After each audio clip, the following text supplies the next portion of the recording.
My friends, this article that I have been reading majority of the week, I want to read some of it. So if you don't mind, allow me to flip some pages and go back and forth. I'll try to slow down and make sure that you understand everything that I'm saying, because a lot of people say I talk too fast.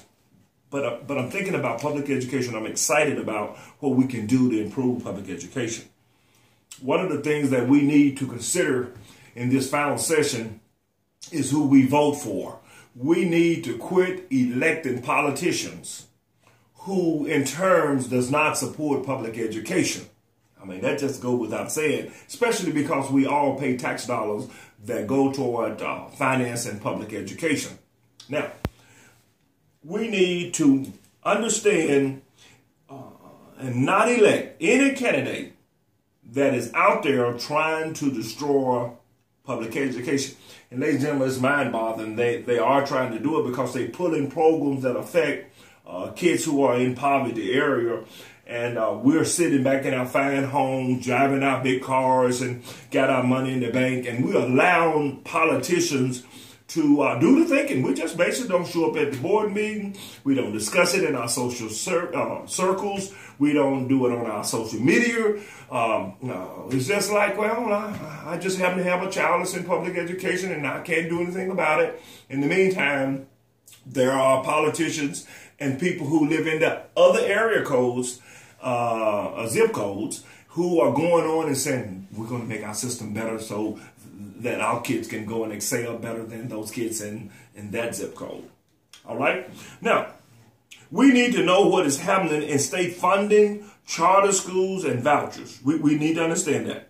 Between now and November 2016, that's our presidential election that's coming up.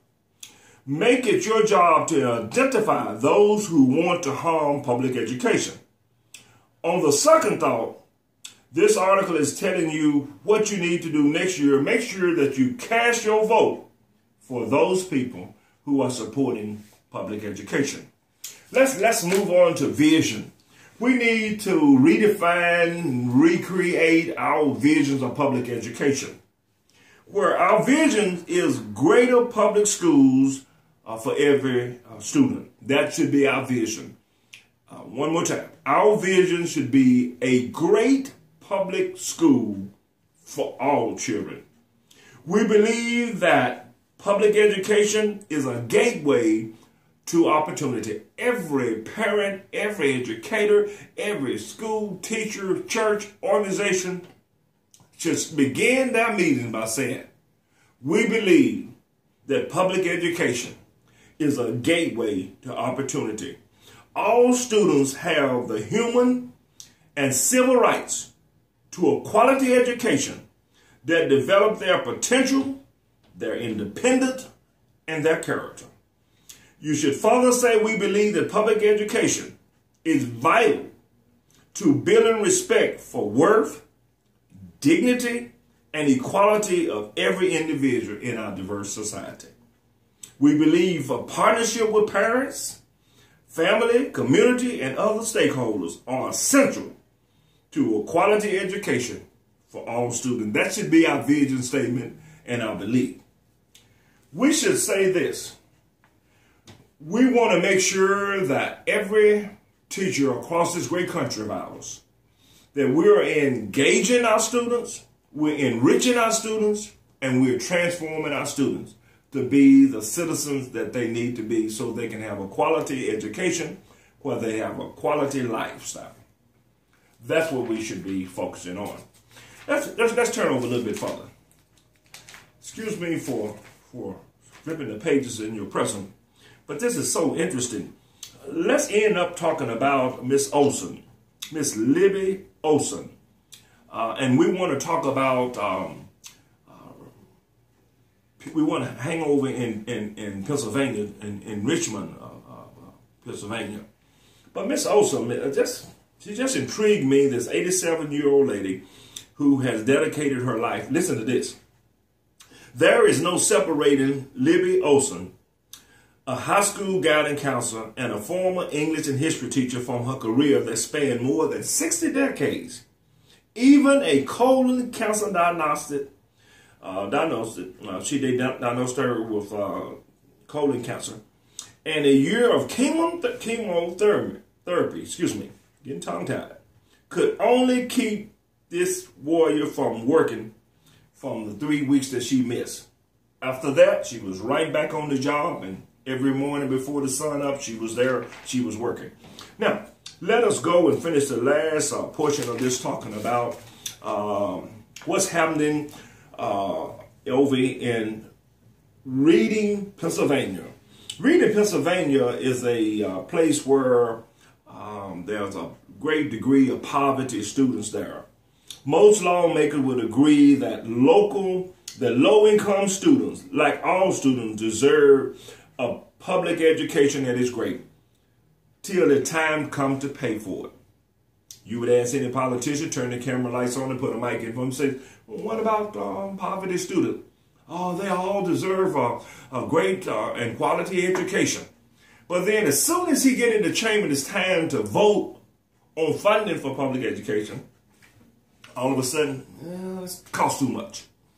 But they have no problem with the charter school and voucher schools to make sure that public education is secondary to private schools and charter schools. This is a very lengthy article, and I may pick up some in our next section of Straight Talk in Room 503. But I was just so intrigued as it go into talking about those things that was happening in Reading, Pennsylvania. It talks about how much money is being spent. Watch this here. Just a mile and a bridge away in the Wyoming area school district, where 77% of the students are white, spending a whopping $4,000 more per student each year. Students retain bright and modern classroom, a rich curriculum, smaller class size. About 50% of the high school students take the AP course, compared to 10% in Reading High School there in Pennsylvania. It's just a difference being made in the area code that you live in. I don't want to bore you with going any further. And the clock on the wall says that it's time to wrap up things in this session. But being in the wrong area code makes the difference. Ladies and gentlemen, I'm encouraging you as we continue to go on in our discussion of public education in Room 503, that you'll do this, that you'll roll up your sleeves and join me as we fight to make sure that public education is given the education that they need, that the students can get that quality education. So join me again as we again undertake public education in Room 503.